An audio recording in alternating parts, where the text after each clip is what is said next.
Welcome back, everyone. You're listening to Folks and Friends, a podcast by Folks Finance. Here, we invite the brightest builders, creators, and thought leaders to talk blockchain, tech, finance, and everything in between.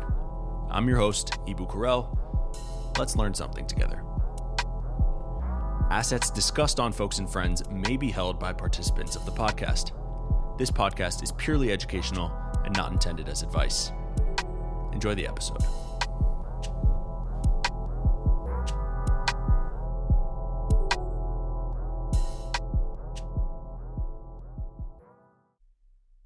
All right, everybody, let's get this going. Welcome back to Folks and Friends. My name is Ibu Karel. I'm your host here alongside Benedetto Biondi, CEO of Folks Finance. This is the podcast on which you will always hear an interesting conversation from somebody in the crypto, blockchain, and Web3 space.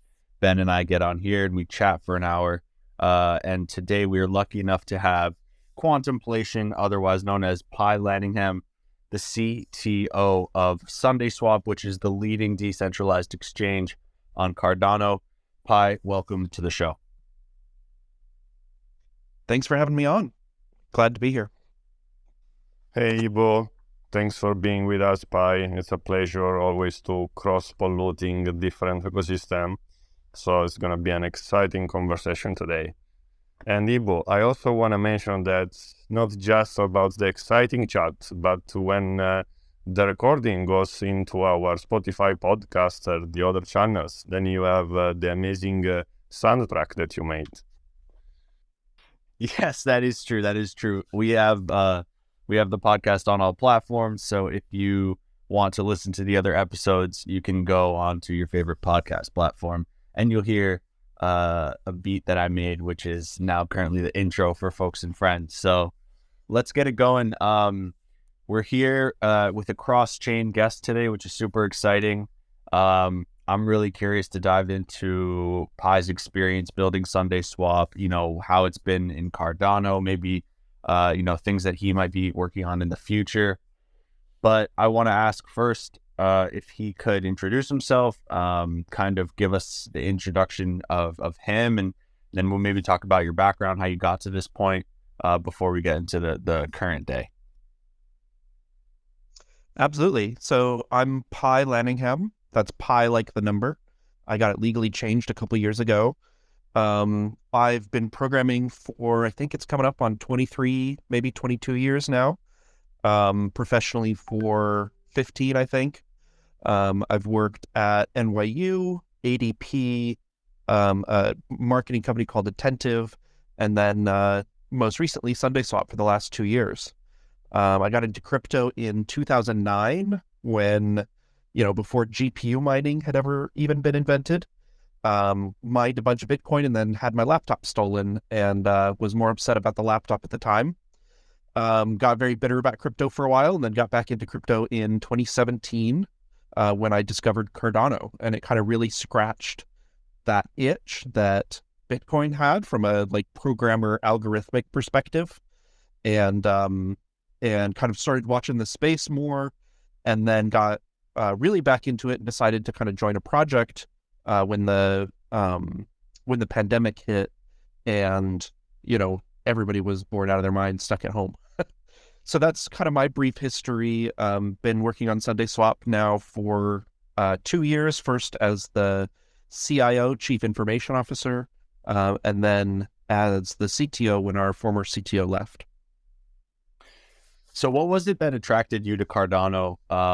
Because I know in probably about the same time frame of during COVID, that's when I got into Algorand, and it had things that I really enjoyed about it. Cardano was always something that I knew about. What was it about Cardano that brought you in? Yeah, so when I found Bitcoin in 2009, there was a certain, it's really hard to describe. There was a certain emotional state it put me in as an engineer, kind of a recognition of, wow, this is doing something new. This is pushing the boundary of what we do with computers. And when the Ethereum public sale came around, it caused the same feeling in me, but I was still bitter about crypto. So I was whatever, I don't care. I don't want to be involved in this. And so I missed out on that. And when I saw kind of those first, so a coworker turned me on to Cardano in the 2017 bull run, and I watched some of the whiteboard videos from Charles Hoskinson and friends, and I read the original Ouroboros white paper, and it caused that same emotional state. It really, grabbed something with deep down in me as an engineer, and I was like, wow, this is, this is really pushing the boundary of what we're doing with computers. I think particularly it was two notions. One, the notion of self-collecting treasury, where Cardano, a portion of the staking rewards every epoch are set aside for a treasury that can go and fund future developments. And then the notion of on-chain governance, which has always been a part of Cardano's roadmap, but is kind of really taking center stage now in the last in the last month or so. So those two ideas in particular were like, wow, this is really a step above just digital money, a step above just smart contracts. And so by that time I had learned not to ignore that kind of instinct, that feeling in me. And so I latched onto it. Didn't do a bunch with it in 2017, bought some through like juggling through Coinbase and Binance at the time. And then just kind of sat on it. And then it was in the pandemic when Mateen, one of our co-founders, reached out to me saying that they were starting a DEX, and I got really excited. So the rest is history. And you led perfectly into what I was going to follow up with, which is how did you end up deciding to join the SundaeSwap team, and what were your feelings, being able to work in an important role in a crypto company, in a blockchain company, as you were taking that role, like how were you feeling about it? Yeah, so it's actually a really, really funny story. So Mateen and Artem, our two co-founders, they're pretty young, and they were kind of the scrappy, like, what do we need to get this done type of founders. They didn't have a lot of experience with other startups or anything like that. And so they kind of were looking for talent and trying to think of creative ways to reach people that, where it's going to get past, as a pretty senior software developer, all of the recruiting emails just kind of go in one ear and out the other at a certain point. So they were looking for creative ways to reach people kind of and circumvent that filter that most engineers have. And so Mateen had the idea to go on one of the Cardano GitHub projects and look at everybody who had forked that project and send them an email. And I hadn't even intended to fork this project. I had accidentally clicked the fork button instead of the clone button at one point. And so it's like pure serendipity that I ended up on that getting that email. But the email was basically just, we're building a decentralized exchange on Cardano and would like to know if you wanted to, talk more about it.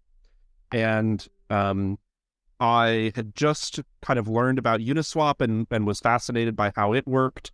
And I was like, sure, I've got a good job, but, I don't have a whole lot to do after work. And I'm somebody who always wants like a side project. So I was like, I'll talk to them. And they kind of had a very informal, unstructured interview where they answered a bunch of my questions, but didn't ask many of me. And I joined the Discord, and it started to get serious very, very quickly, and kind of just snowballed from there. And by October, so that was in May of 2021, and by October I had quit my job to work full time on SundaeSwap. So And when you joined, what was the Cardano DeFi ecosystem? What was the landscape there? Because I know that you guys were the first DEX to launch, and you're still the biggest. I know Algorand's ecosystem, in mid 2021 was almost non-existent, and ever since then it's had to develop, and it's developed a lot. What about Cardano's? Yeah, so at the time, it was basically non-existent, right? There was a bunch of projects that were planning to launch, but Cardano was still developing its smart contract capabilities. And so in terms of DeFi, I mean, the closest thing would be NFTs, because Cardano at the time supported native tokens and NFTs. But there wasn't even the capability to do DeFi. But I do want to just correct two things that you said there, just because I'm always, I love our ecosystem and I want to be faithful and accurate to them and kind of some of our compatriots. We weren't the first DEX to launch. We were the first AMM DEX to launch. So there was a kind of an order book based DEX called SundaeSwap that launched before us. And they were much smaller. They had much kind of less community attention. But I always like to give them credit because they're still here, still building. And I'm not a very competitive person. And if you're building on Cardano and you're not rugging people, then I'm proud of what you're doing. And then, in terms of us being the biggest, I think we're probably still the most widely known, and we have like the most Twitter followers, but MinSwap has actually been doing really great lately, and they've got kind of the most TVL. We took a year. Our launch was really rough on us for a number of reasons. And we can go into that later, maybe if you want, but we took kind of a year to consolidate and build up some of our infrastructure behind the scenes and rewrite our UI, which we just launched the testnet for. Go check it out. But in that, we are no longer the kind of biggest DEX. But if MinSwap is listening to this, objects in the rearview mirror are bigger than they appear. So hopefully we can catch up to them and start giving them a run for their money as well. I am looking right now at DeFi Llama chart on Cardano, and it's pretty interesting how it evolved through time. And I can see that SundaeSwap 1 year ago in January, February was doing great. Can you? Yeah, that was our launch. What happened? What were the dynamics that made this change? This also inversion of let's say trend towards you, and then went to SundaeSwap. But it's impressive. Like a DEX with $100 million TVL, it's pretty efficient. So I wonder what happened. Yeah. Well, so our launch was probably, even to this day, there hasn't been a launch on Cardano that was as anticipated, as kind of, the community was ravenous for our launch. If you looked in our Discord, it was really wild. You could hardly read things. It was going so fast. There was a lot of pressure on us to launch, etc. And because of that, Cardano had never been stress test. It had never been pushed through its paces. And Cardano has made some really interesting trade-offs in terms of focusing on decentralization over super high throughput or scalability. Solana made those trade-offs in a different way, and Algorand to some extent made those trade-offs in a different way. And so there was kind of an upper bound on how much traffic could be put through the network that has improved somewhat to this day, but even still, no launch has kind of had the amount of traffic and the amount of volume that ours did. Even with some big successful launches recently with Indigo and Liquid, if you look at kind of the number of transactions, just nobody had to deal with that kind of throughput. And because of this, because of I don't want to say limitations of the Cardano blockchain, but like growing pains is probably more accurate. We had people who would place their order and then have a 9-day queue time to get their order processed. So it was it was pretty abysmal, right? And that one was pretty traumatic to the team, myself and the co-founders and some of the engineers, in terms of like working so hard to get something launched and then and having it go very well, right? Nobody lost money. There were no bugs, no hacks. It all worked very smoothly. It was just kind of the fundamental throughput limit that existed at the time, just because we were kind of the first big DApp that had launched on the network, and the network hadn't been tuned for that, and a lot of the community infrastructure, hadn't ever had to deal with that kind of load. So some of the wallets crashed and stuff like that. So it was pretty damaging to our morale for a little while, but also to our public perception, right? A lot of people left that launch with a bad taste in their mouth, both for SundaeSwap and for Cardano, even though, ultimately no money was lost, right? And it did a huge amount of volume. I think I was looking at the transaction numbers, and depending on how you count it, we've done either 850,000 transactions or 1.8 million transactions. And we're so overall, objectively, the launch went very well, but the perception of it was very damaging. And so that was a big part of it. There were a number of other factors. So, yield farming, we built and launched yield farming, but we built it pretty fast relative to everything else. And so it had some problems for a while that we had to focus on. And so, and then we made the decision, we had tried to build and launch several features on the website, and working with the kind of tech debt heavy code that got us to launch, it was really painful for the engineers. So we made the decision to rewrite the UI from scratch. While that was going on, we built and launched a governance portal. We did some consulting with other projects in the Cardano ecosystem to bring in some money to keep us, sustainable. And so, ultimately the UI rewrite took quite a lot longer than we expected. And so kind of us being quiet, we did some R&D on like layer 2 scalability solutions like Hydra. So the public perception was that, was one of more quiet, right? We weren't hitting them with the monthly feature releases. And so I think, interest waned over a while. Combine that with before launch. So we're very kind of strong believers in this DAO governance mentality. And before our launch, we said, okay, we're going to run yield farming for 6 months under these terms. But we had made a commitment not to kind of extend it and spend the community supply, the DAO treasury, without the DAO voting on that. And so when it ended and we stopped emitting Sunday tokens, we kind of that contributed to maybe a loss of mind share, so to speak, right? We just launched. Yeah, go ahead. Well, yeah, you guys came out with with all these products, and like, how did you deal with that PR crisis, I guess, when you had the difficulties upon your launch? What was your strategy after that happened?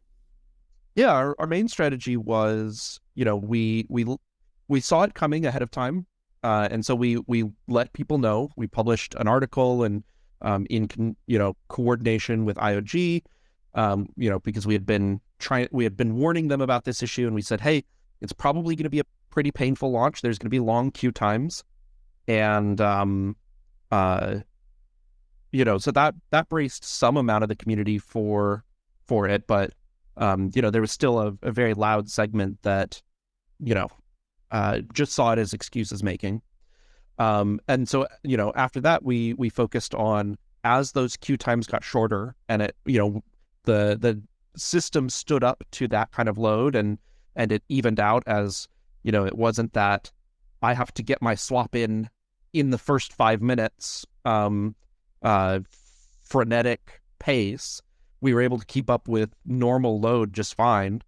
And then and so we, publicized that. We built some features to show the queue length. Um, and then ultimately, just for our own mental health sake, we kind of went a bit quiet for a while. And maybe that was a mistake from a marketing perspective and from a like community momentum perspective, but I don't think it was a mistake from like a team mental health perspective. And that's what I'm always going to prioritize, Yeah, I mean, you definitely need to have that mental clarity if you're going to do your best work. What is the vibe of the Cardano community these days? And maybe we can transition into a discussion about how communities have been reacting to the markets and the sentiment, and maybe things we can do to improve those, to kind of bring some positivity in it. So I can tell you for sure that the Algorand community has been hit kind of hard lately, especially with the MyAlgo hack, and a lot of like important NFT creators in the space and some DeFi projects too got affected by that, which was already, people were already struggling to find, I don't know, new users. Volumes obviously have dropped, so difficult time. And it takes a lot of like courage to continue building, especially if you have a project that's like never really took off with like a lot of high volumes or anything like that, and wasn't like one of the leaders of the pack on any blockchain. So I think like a lot of projects in that category are struggling right now, and I can tell you for sure that the Algorand community, Algorand ecosystem and community have had those difficulties lately. But what about Cardano? What's been going on in that community? What are kind of the big talking points right now, and how are people feeling? Yeah, I mean, first off, I want to say, I'm also a big fan of Algorand. Obviously, I think Cardano sees Algorand as close friends in general, because you guys have John Woods, who originally was working at IOG on Cardano and then moved over to Algorand, and we love that guy. So, you guys are close brothers in I think my mind and many other people's minds. So, was really excited when you reached out to do this podcast. In terms of like the community sentiment and things like that, I don't follow a lot of NFT projects closely, but I know that there's always drama going on with NFTs. But I think ultimately Cardano has curated a fairly loyal community in terms of they believe in the technology and the vision, and Cardano is far more retail focused than most other chains. So a lot of a lot of ADA is held by retail investors or retail, just users of the chain, not even investors. And so I think that creates a very kind of grassroots, groundswell community motivation that's hard to shake.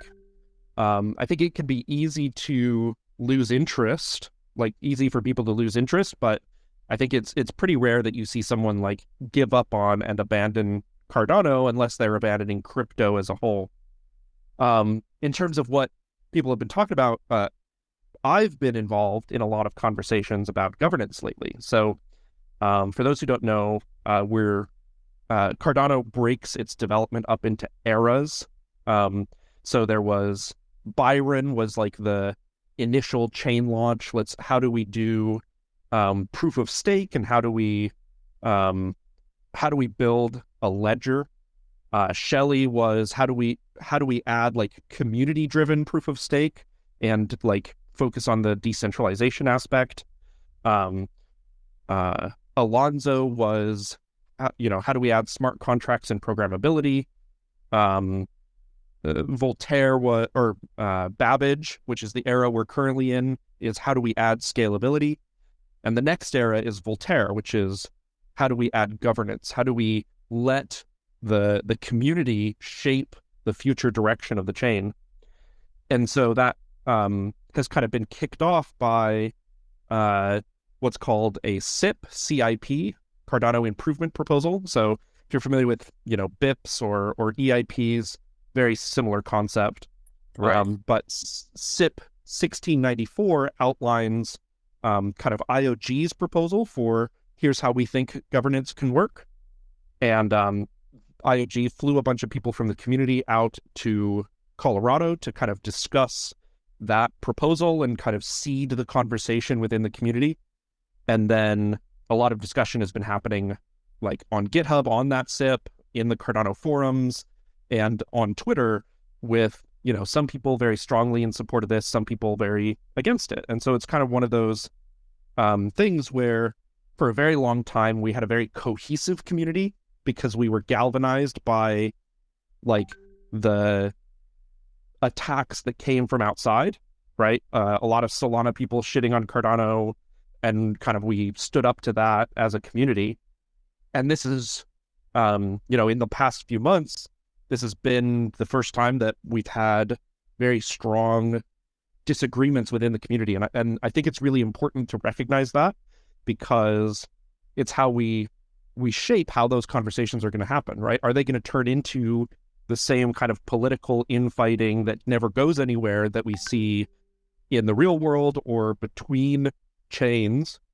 Or is it going to become a productive, even if it's, angry and passionate, is it productive moving us forward? And so I'm involving myself in a lot of those discussions to make sure that I'm trying to set a good example for how to have those discussions and, how to debate in good faith and things like that. And what are the things that the Cardano community are debating right now? And when that governance, let's say it does become implemented, what do you think are some of the topics that will be, ideally voted upon that the community really wants to address? Yeah, so the kind of main sources of disagreement boil down to whether it's one person, one vote, or one ADA, one vote, right? Whether you have a system that kind of gives you a higher vote weight based on your ADA holdings, or whether you have some kind of system that is one person, one vote. A lot of people really, really strongly want one person, one vote, but nobody, at least as far as I've seen, has been able to present a cohesive, well thought out proposal for how to achieve that without it kind of succumbing to somebody just creating 1,000 wallets so they look like 1,000 people. And so that's kind of one of the kind of central core debates that's happening around the current CIP. There's also some other kind of fringe of people disagreeing with X or Y, or somebody wanting to structure it, slightly differently and just call it a different SIP or things like that. But in terms of what that governance is going to be used for on Cardano, it's actually, there are very specific things built into the chain that currently can be enacted by the founding entities. So IOG, Emergo, and the Cardano Foundation all have some number of kind of what they call Genesis keys, and a transaction signed by those keys can make certain small changes to the chain. So like protocol parameters, what's the maximum transaction size? Or the major version number in order to kind of go through a graceful upgrade of all the stake pool operator nodes, or payouts from the treasury, right? So we've been accumulating a treasury. It has 500 million ADA in it so far, 500 million US dollars, just over $1 billion ADA. And so how do we utilize that money to fund ecosystem growth? And so these are the kinds of things that IOG wants to transition from, the founding entities being in control of to the community being in control of, right? And there's a whole system for how you as an ADA holder cast your vote, or if you don't have the time to research every project that is asking for funds, for example, from the treasury, then how do you delegate your vote to somebody that you trust to vote kind of to do that research and vote intelligently. And so that's what kind of is the main system that's being proposed right now. I want to ask you a bit about adoption and education. How do you think we can get more people who have never used blockchain before to start using these systems? Yeah, that's that's the billion-dollar question, right? I think we as an industry kind of fetishize technology a bit too much, right? We and as an engineer, I am 100% guilty of this. We obsess over like, oh, what blockchain is the best and has the best tech? What cryptographic primitives and protocols provide the most security, and we place that front and center. And those things are very important, right? You're never going to get mass adoption if a protocol is getting hacked every other week, right? And so I think right. What we have to do is, one, we've written a lot of checks that we haven't yet cashed, in the sense of like, crypto is supposed to be about a more secure, more stable, more reliable money. But with all of these wallet hacks and DeFi hacks, et cetera, happening, every other week you read about $100 million stolen from XYZ. I don't think that is just a huge barrier to adoption. And so I think investing in things like formal methods and, a lot of the things that IOG and to some extent Algorand as well have been focusing on, the whole industry needs to like really kind of order of magnitude level up their maturity in that respect. Second, we need to make very, very, usable onboarding experiences. So, right now, if I want to get somebody into Cardano, it's, okay, go download this wallet, write down this 24-word security phrase, help them understand how important it is to keep that safe, then go to a different website to buy ADA with your credit card, then transfer that ADA to your wallet. And there was a recent Ethereum improvement proposal that adds like account abstraction that paves the way, I'll say, for making that easier, for making that on-ramp easier. I've also seen projects do things like sign up with Google, we'll create a wallet for you and manage it, and then at any point, we have an easy off-ramp process, right? So I think if projects were, and this becomes difficult from a legal perspective because you're custodying user funds, right? And so you have to be really careful. It's not something SundaeSwap is going to be doing anytime soon. But if we have projects that are willing to kind of pursue the licenses they need, money transmitters licenses and things like that, and have that onboarding process, but more importantly, like cap it, right? Oh, okay, you can sign up with Google and here's your first, you can have up to $100 in that account, and then we're going to shut it down, and if you want to kind of hold more, you have to off ramp, right? So I think those kinds of experiences where it's like really one click to get started, but still also embodying the crypto ethos of like your keys, your coins and that kind of thing, are going to be really important to long-term adoption. But let's talk a little bit about the multi-chain world that, many people talk about. After this last cycle, I feel like the dominating narrative is like things will be multi-chain. Not everyone believes that. Some people think things will consolidate in certain chains. Some other people believe that different blockchains will be used for different purposes. What do you see Cardano's like strongest vertical that it could go into? And like, if people say Solana is the chain for gaming, right? For example, what would be Cardano's vertical that it can try to apply itself to? Or maybe just like SundaeSwap. Well, what would you want SundaeSwap specifically to be interacting with like over the next 3-4 years? How would you like to expand that business? Yeah. So in terms of Cardano, I don't know. I haven't spent a lot of time thinking about like specific verticals, like industry verticals.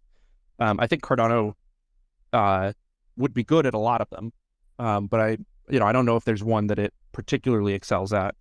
What I think Cardano's unique differentiating factor is, though, is that in a lot of ways it's been designed from day one to be interoperable with other blockchains, right? So like by choosing a UTXO model, for example, where instead of funds being held in an account, they're held as the outputs of a transaction, it is far easier to compartmentalize state and to say, okay, we're going to draw a box around this set of UTXOs and shard it off to another sidechain, for example. Or we're going to lock up funds within this UTXO and mint those on another chain for bridged assets. You also look at things like Mithril, which is a Cardano's equivalent of an Algorand state proof that are being developed to say, hey, we can get a majority of the stake within the system to sign some attestation. Initially, that may be used for just a UTXO balance, right?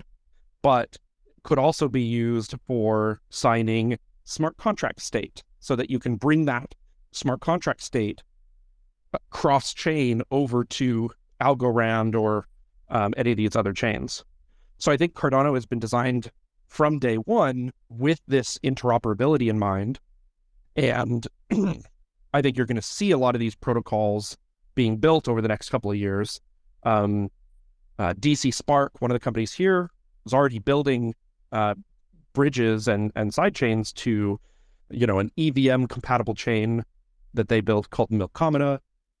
They're building bridges over to Algorand, not necessarily bridges, but utilizing state proofs. So you're already starting to see that built, and I think you'll see it kind of go more so. I think the biggest risk in that transition and in that kind of multi-blockchain world is if the user knows that it's happening, it's going to fail. Yeah, I think in the long term, right? A user, I think about blockchains a lot like I think about cloud providers, right?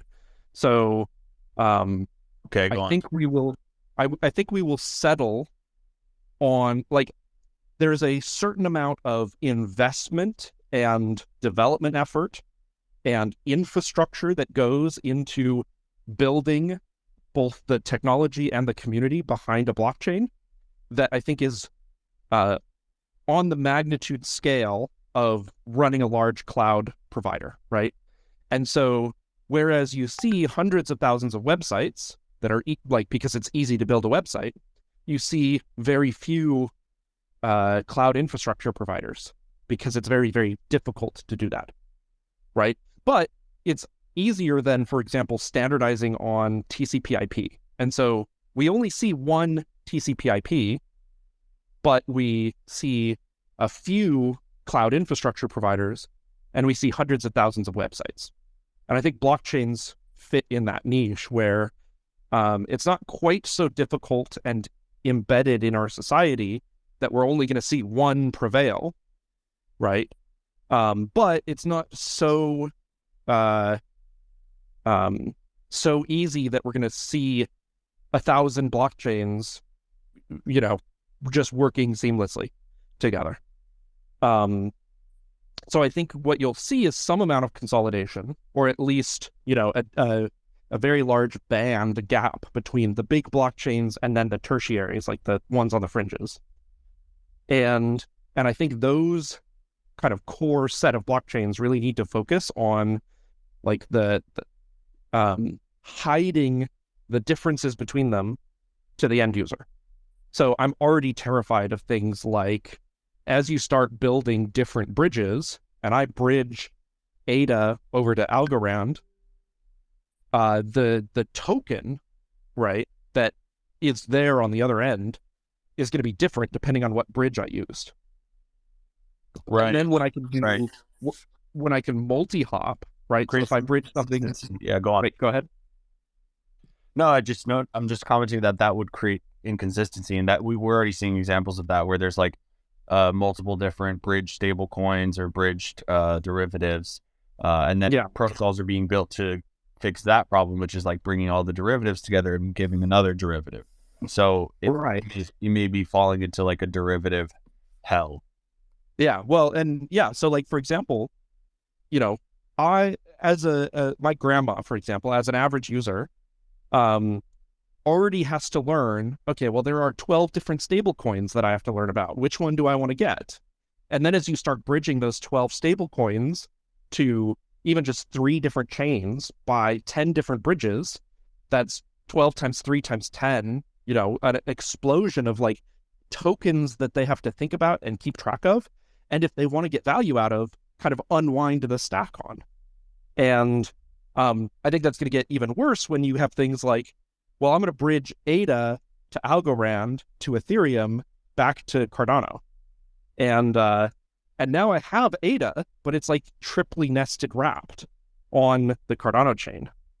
And so I think that kind of UX explosion as everybody tries to get their fingers into the pot has a big chance of killing interoperability. Even if the tech is there to make it super secure and reliable, if the user has to start thinking about like all of these details, all of these like technical details, even knowing when I go to a website, I don't know if it's hosted on DigitalOcean or Amazon, right? Or some data center somewhere. So we, as you know, tooling builders and as dApp builders, we really need to focus on how do we make those details, one, like they have to be visible because the users that do care about that need to know what's happening in case, you know, the fees are going to suddenly get more expensive as you transact on a different chain. But to the users who don't care, we hide those details. We abstract away those details. And I think that's going to be a really challenging problem to get right.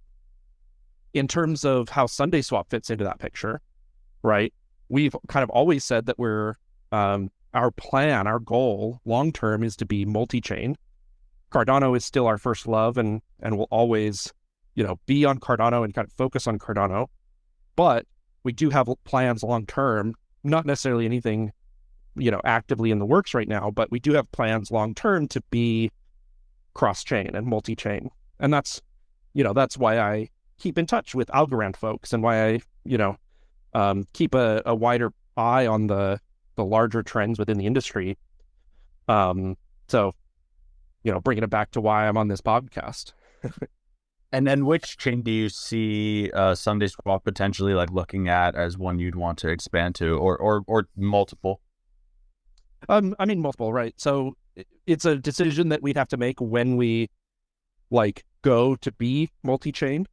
You know, obviously with John, you know, I'm good friends with John Woods. So with the connections there, Algorand is a big contender just because of the barriers to entry are lowered there. And Algorand is a great chain, right? Like they've, you know, state proofs are really fantastic.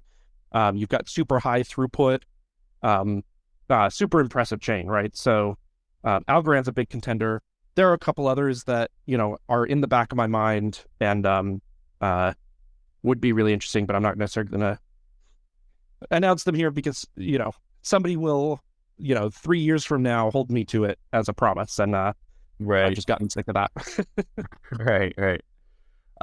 We have some community questions. I'm going to ask some questions that were posted under the announcement for this space. First one's from lobo.dragonfi.algo.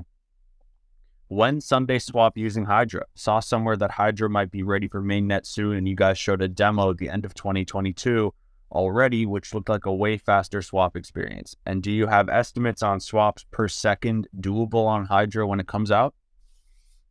Yeah, so we did do a lot of R&D effort into Hydra, and that, you know, to some extent, that R&D effort is still ongoing. We kind of put it a little bit on the back burner after we released that demo last year, just because we wanted to get this V2 UI out. So we really started focusing on that kind of. But the thing that I emphasized back then is that stock Hydra, right, kind of what was shown on the as mainnet ready, that I forget their name, but that commenter is referring to, is not really suitable to a DEX, right? So the way that Hydra works at a high level, Yes, please explain. For sure. It's very similar if you're familiar with Bitcoin Lightning Network, but multi-party and isomorphic. And so what that means is a group of people come together and they say, okay, we're all going to lock our own money into a smart contract. We're going to then transact between each other without publishing anything on chain, right? So we can go as fast as the TCP/IP network stack allows us to communicate, and just say, okay, I'm sending you $10, I'm sending, back $5, blah, blah, blah, right? Back and forth, including with smart contract transactions, right? Because we all know the ledger rules for Cardano, so we can run those locally and say, okay, yes, I agree to that transaction just within ourselves. And periodically we sign like a balance sheet. So we say, okay, this is a snapshot of what everybody has. And because that's signed by every party in this head, we can take it back to the layer one and say, okay, I want to break up the head and divvy up the funds that are in this smart contract according to this most recent balance snapshot. And then you have a contestation period in case somebody has a more recent snapshot, right? And so there's a mechanism for resolving dispute and kind of closing that state channel, that head, with the results of all that transacting, maybe hundreds of thousands of transactions that we did that we didn't publish on chain. And that is really great because it requires unanimous consent to make a transaction. And the worst that can happen is that everybody in that head can collaborate unanimously to steal their own funds, right? Which, it's their own funds. There's not much harm done. When you try to apply that to a DEX, which has hundreds of thousands of users and their funds inside of that head, you can see why, okay, the unanimous consent kind of security guarantee that we have isn't so great anymore because, well, now if these 5 people unanimously consent to steal the money of 100,000 people, right, it doesn't have the same security guarantees. So Hydra on its own at first blush is not a great fit for a DEX. That being said, what our R&D efforts focus on is how can we leverage Hydra and all of the infrastructure it provides for evaluating transactions, maintaining a ledger, communicating over the network, while also still providing really good custody guarantees for user funds. And that research is still ongoing. It's a protocol that we're kind of tongue-in-cheek calling gummy worm. We love a theme over at SundaeSwap. But I would caution people that is a very long-lived work stream. It's not something that we're going to be able to show the fruits of anytime soon because it's a lot more complex than just using Hydra that's now mainnet ready. So it's still something we're looking at, and we have contributed time and feedback to the Hydra team. We were the first people in the world to run smart contracts on the Hydra head before even the team themselves. So that was pretty cool. But that doesn't necessarily mean that, we're ready to go to market with a solution right now. Okay, I have another question from Algo Cleanup. I saw SundaeSwap recently held an on-chain governance vote. Can you compare the Algorand Foundation's governance, folks' proposals, and SundaeSwap's governance? And if there are any ideas you believe Algo Foundation should consider? Maybe you don't know too much about, do you know much about the Algorand Foundation's governance? I don't. Why don't you tell me a bit about I it? can go for it. Yeah. Libon. So Basically, the Algorand Foundation, more than a year ago, now it's the 7th quarter that we are running it, launched a governance, which to participate, you need to soft commit your algo. Your algo stays in your wallet. You send a transaction where you express your commitment amount. And in order to be eligible for rewards, you must vote and also keep your minimum balance. So if you don't vote, or you basically move your algo, sell or whatever, then you lose the rewards. Now the governance is evolving to on a more on-chain version. We just will start this around the XGovs. So this it's a different system, because before the community couldn't propose really anything. You could just write on the forum, and your algo balance will be used just to have voting power. Now, indeed, by committing as an XGov, which means that you are basically not locking just your algo, you are indeed locking your rewards that you are earning on this amount for 1 year. So this makes you to be an XGov, and this will allow you also to have proposal power. So, and also vote on this proposal of the XGov. So that's more interesting. And we have, as in Cardano, we will have, for example, 2.5 million algo that will be possible to be used as grants for projects that will be directly selected by the community. So it's gonna change, and it's interesting. Just to give you some ideas on what so far has done, the governance is increase rewards over DeFi. So, for example, this quarter we will start to have 5 million algo to be used each quarter for incentivizing adoption on DeFi. So this will be, for example, Folks Isolate will be used to incentivize directly the pools. We are also asking the community as they wish, but for example, we can use strategically to incentivize bridging of new assets. So that's more or less how it works. And with Volks Finance, we built the Algo Liquid governance, which is sort of liquid staking for the Algorand governance. So the users that commit through us, they mint one-to-one G-Algo, and this allows them to be 100% eligible for rewards, because if they don't vote, their voting power will be proportionally distributed to the one that votes. And you can't lose the commitment, because by minting G-Algo, basically your algo are always locked for sure. So even if you sell G-Algo, you are not losing the commitment that you have done at the beginning. So that's a big summary of where we are.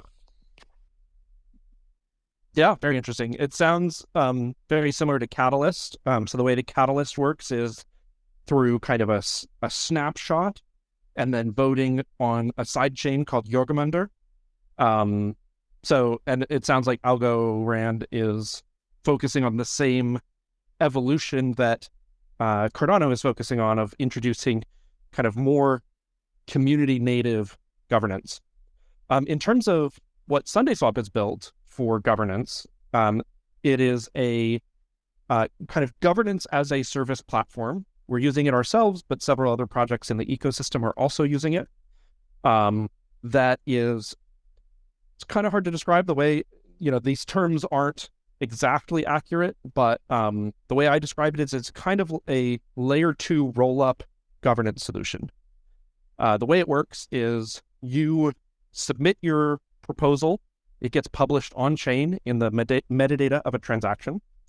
Then users can submit their vote by using the private keys in their wallet to sign a message rather than a transaction. You transmit that message to SundaeSwap, and on an hourly heartbeat, we publish the Merkle root of all of the votes we've received. So if once that happens, once you've submitted your vote and then you wait for that next heartbeat, you can go and check that your vote has been included in that Merkle root up the chain. So, if it's not there, it's evidence that somebody is tampering with that vote. You can take to Twitter and make a lot of noise about it. And then at the end of the vote, we publish those results, all of the votes that we have, along with, details about when we received it, which ones were included in which snapshots, things like that. And anybody can audit the vote, but we've also partnered with some really trusted and respected, diverse set of people in the Cardano community, like big name projects, Drip Drops, the Eternal Wallet, and they specifically audit the vote, sign the results, and publish that signature. And so you get a lot of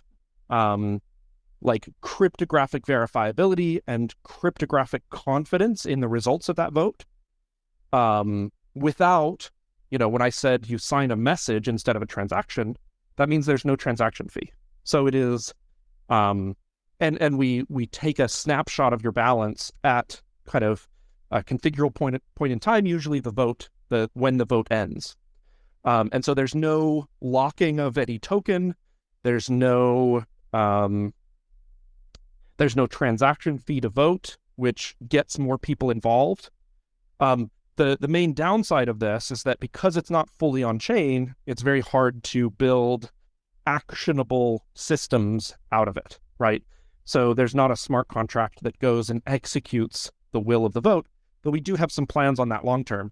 But it's really that kind of middle ground between like a poll on Discord that's super informal, but still kind of is reading the temperature of your community, and the fully on-chain vote system, which, may cost your community, $200,000, $300,000 each vote just in transaction fees. It's like that middle ground where you can get a very strong, high confidence, auditable measurement of community sentiment, without kind of the weight of the on-chain solution. So that's what we've built and what we're offering to, people, any project in Cardano.